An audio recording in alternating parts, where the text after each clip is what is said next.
वसा जनसेवेचा Maharashtra government nurses फेडरेशनचा महाराष्ट्र गव्हर्नमेंट नर्सेस फेडरेशनचा सरकारी कर्मचारी संघटनेचा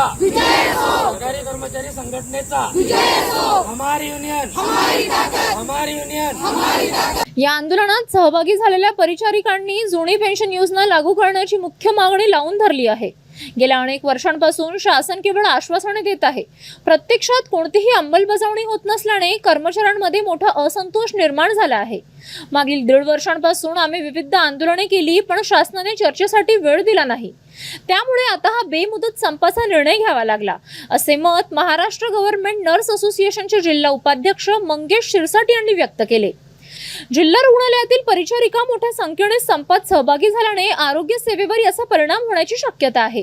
मात्र परिचारिकांनी स्पष्ट केले की आमचा पेशा रुग्णांची सेवा करण्याचा असला तरी शासनाच्या धोरणामुळे आम्हाला रस्त्यावर उतरणे भाग पडले आहे। आंदोलनातील मुख्य मागण्या: जुनी पेन्शन योजना म्हणजेच ओपीएस तात्काळ लागू करणे, कंत्राटी कर्मचाऱ्यांची सेवा नियमित करणे, निवृत्तीचे वय 60 वर्षे करणे, रिक्त पदे तातडीने भरणे। जोपर्यंत शासन आमच्या मागण्यांचा सकारात्मक विचार करत नाही तोपर्यंत हे आंदोलन मागे घेतले जाणार नाही, असा इशारा आंदोलकांनी दिला आहे। या आंदोलनात शीतल मोगल, मंगेश शिरसाट यांच्यासह मोठ्या संख्येने परिचारिका आणि कर्मचारी उपस्थित होते। नमस्कार, मी मंगेश शिरसाट, जिल्हा मध्यवर्ती संघटनेचा जिल्हा संघटक आणि Maharashtra government nurses association Buldhana उपाध्यक्ष। आज महाराष्ट्र राज्य सरकारी निम सरकारी कर्मचारी शिक्षक शिक्षकेतर कर्मचारी समन्वय समितीच्या वतीनं आपल्या प्रलंबित मागण्यासाठी संप पुकारण्यात आलेला आहे आणि सदर संपास प्रत्यक्षात सहभाग होऊन महाराष्ट्र गव्हर्नमेंट नर्सेस फेडरेशन या संपात पूर्ण ताकदीनिशी उतरली आहे। शासनाने मागील 1.5 वर्षापासून वेगवेगळे आंदोलन निदर्शने करून सुद्धा आमच्या मागण्यांची दखल घेतली नाही किंवा चर्चेसाठी बोलवले नाही आणि त्यामुळे संतप्त भावना सर्व कर्मचाऱ्यांमध्ये निर्माण झाली आणि ही संपाची हाक देण्यात आली।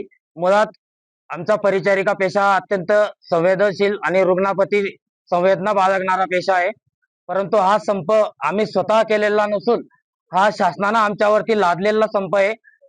त्यामुळे आम्ही सर्व जिल्ह्यातील परिचारिका या संपामध्ये एकजुटीने आणि मोठ्या ताकदीने सहभागी झालेलो आहोत। मी शीतल मोगल, जिल्हा रुग्णालय बुलढाणा येथे परिसेविका म्हणून पदावर काम करते। या आमचा जो संप आहे, या अगोदर सुद्धा 3 वर्षापूर्वी जो संप झाला होता याच मागण्यांसाठी झालेला होता, परंतु त्यात अजून काही मागण्या ऍड होत्या, त्या आमच्या झाल्या कंप्लीट। परंतु जी जुनी पेन्शन आहे ती आजही त्यांनी एवढे संप करून सुद्धा पूर्ण केलेली नाही। तरी आमची शासनाला एकच विनंती आहे की जुन्या पेन्शनसाठी आम्हाला पुन्हा संप करण्याची गरज पडू नये, याची दखल शासनाने घ्यावी। तरी आमच्या सगळ्यांचा विचार करून, आमच्या संपाचा विचार करून आमच्या मागण्या पूर्ण करण्यात याव्या, जुनी पेन्शन आम्हाला लागू करण्यात यावी, ही सर्वांच्या वतीने नम्र विनंती। राज्यस्तरीय नर्सिंग जी काही नर्सिंगची संघटना आहे त्या संघटनेनं संप पुकारलेला आहे, तर ते त्यांच्या विविध मागण्यासाठी आहे। जुनी पेन्शन योजना असेल, त्यांच्या विविध मागण्या, त्यासाठी त्यांनी ते संप पुकारलेला आहे। परंतु या संपामुळे आमच्या जे काही आरोग्य संस्था आहेत त्याच्यावरती काही परिणाम नाही आहे। सर्व लोक काम करत आहेत आणि माझ्याकडचे जे काही लोक आहेत त्याच्यातले 100च्या जवळपास जे काही नर्सिंग स्टाफ आहे तो 1 दिवसासाठी संपावरती आहे, एक सपोर्टसाठी, आणि यामुळे कुठलीच आमची काही आरोग्य सेवा आहे विस्कळीत नाही आहे। सगळे लोक टायमावरती बाकीचे कामावर आहेत। 108 लोक आहेत 3 संस्थेचे। City news.